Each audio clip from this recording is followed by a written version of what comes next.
Si un patient arrive demain à ma consultation et me dit « Docteur, je ressens une souffrance insupportable et je pense à mourir », qu'est-ce que je vais lui répondre? Je ne vais pas lui dire « C'est tout à fait possible, la loi vous autorise ». Si je fais ça, je me sens... je démissionne, je ne peux pas faire ça, je ne peux pas pratiquer ma profession dans ces conditions. L'ordre du jour appelle la discussion de la proposition de loi relative à l'accompagnement et aux soins palliatifs et de la proposition de loi relative au droit à l'aide active à mourir. Le texte sur la fin de vie est actuellement débattu à l'Assemblée nationale. Pouvez-vous nous rappeler quels amendements n'y seront pas débattus, car ils ont été rejetés en commission? Interdiction d'appliquer l'euthanasie ou le suicide assisté aux personnes déficientes intellectuellement. Rejeté. Vérifier que le discernement de la personne n'est pas altéré.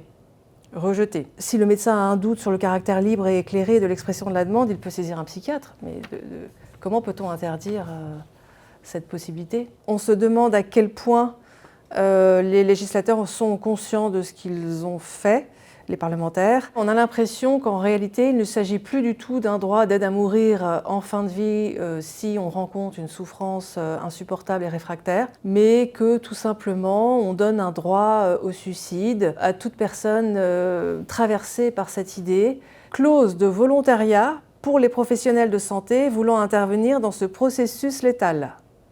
Rejeté. Possibilité d'étendre la clause de conscience aux infirmières, aides-soignantes et auxiliaires médicaux.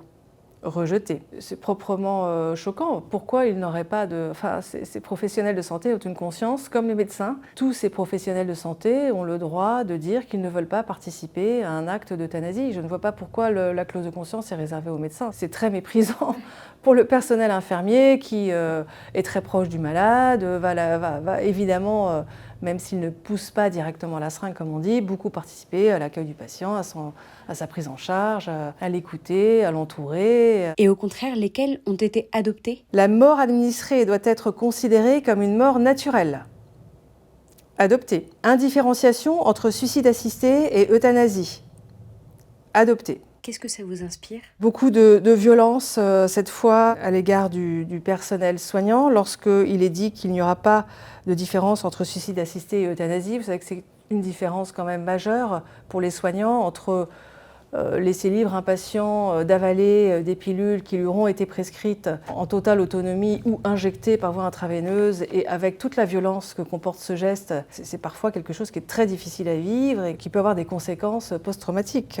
Parmi les amendements adoptés, il y a aussi celui qui promulgue un délit d'entrave.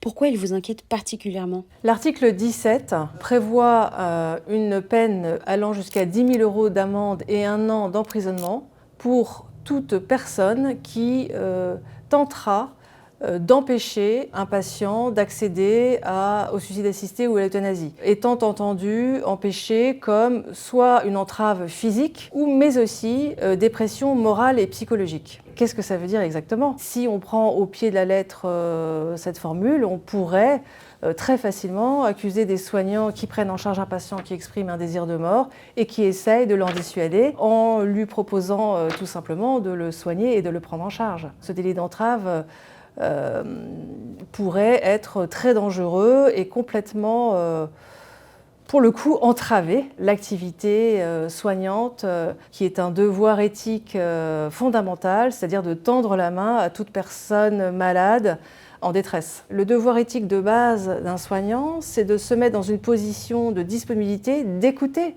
sa souffrance. Si un patient arrive demain à ma consultation et me dit « Docteur, je ressens une souffrance insupportable et je pense à mourir », qu'est-ce que je vais lui répondre?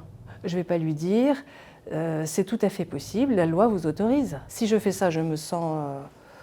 je démissionne, je ne peux pas faire ça, je ne peux pas pratiquer ma profession dans ces conditions. Si un patient me dit qu'il souffre, qu'il a envie de mourir, je lui dis « mais ce que vous me dites est stupéfiant, je veux vraiment en savoir plus, dites-moi ce qui se passe ». Et il va falloir essayer de l'entendre, de le laisser raconter ce qu'il ressent, parce que chaque personne a une façon unique et singulière de souffrir. Il faut l'identifier, la cerner, il faut... lui montrer qu'on est préoccupé par ce qui lui arrive. Face à une telle détresse, il faut un niveau engagé de soins. C'est-à-dire, je veux vraiment mettre en œuvre un travail en équipe pour tout faire pour tenter de vous soulager, parce que je crois que c'est possible. Est-ce que là, le législateur va me dire attendez là, docteur Bouloc, ce que vous dites, je crois que c'est possible, vous mettez une pression psychologique sur le malade pour l'empêcher d'accéder à son droit de mourir. Est-ce que ça va se passer comme ça? Si c'est le cas, il n'est plus possible d'exercer le métier, j'allais dire de soins palliatifs, mais bien au-delà, le métier de soins. Une personne qui exprime un désir de mort est avant toute chose une personne qui a une envie suicidaire. Et avant de déterminer qu'il existerait des circonstances exceptionnelles qui lui donneraient le droit à accéder à ce suicide aidé par une équipe médicale, il faut d'abord explorer l'aspect psychologique et essayer de traiter une éventuelle part de syndrome dépressif ou de troubles psychologiques anxio-dépressifs sévères avant d'accéder à sa demande. Une autre partie de la loi prévoit de renforcer les moyens en soins palliatifs.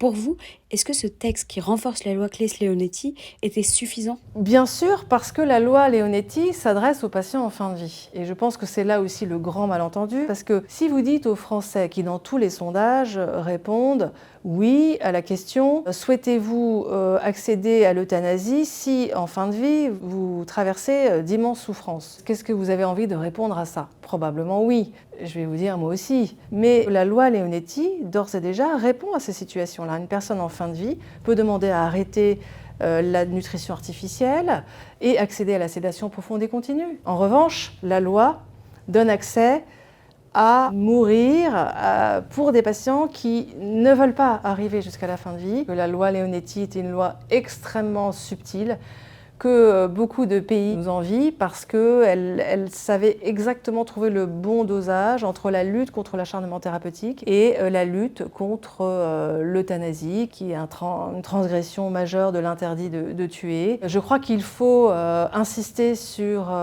la bataille universitaire qu'il faudra aussi gagner pour le développement des soins palliatifs au niveau des étudiants en médecine, au niveau des autres professions de santé, parce que les soins palliatifs ne peuvent pas être réservé aux équipes de soins palliatifs et il faut aussi que se développe dans la société une place peut-être plus grande sur, pas tellement la mort, mais sur la fin de vie. Est-ce que tout à chacun, citoyen français, on pourrait se questionner sur le rôle que l'on joue dans notre entourage lorsqu'une personne est en fin de vie, pour l'accompagner, pour partager des moments avec elle, pour continuer à être là, parce que c'est ça qui est important avec toujours du partage et de l'échange, et c'est ce qu'il y a de plus beau dans la vie.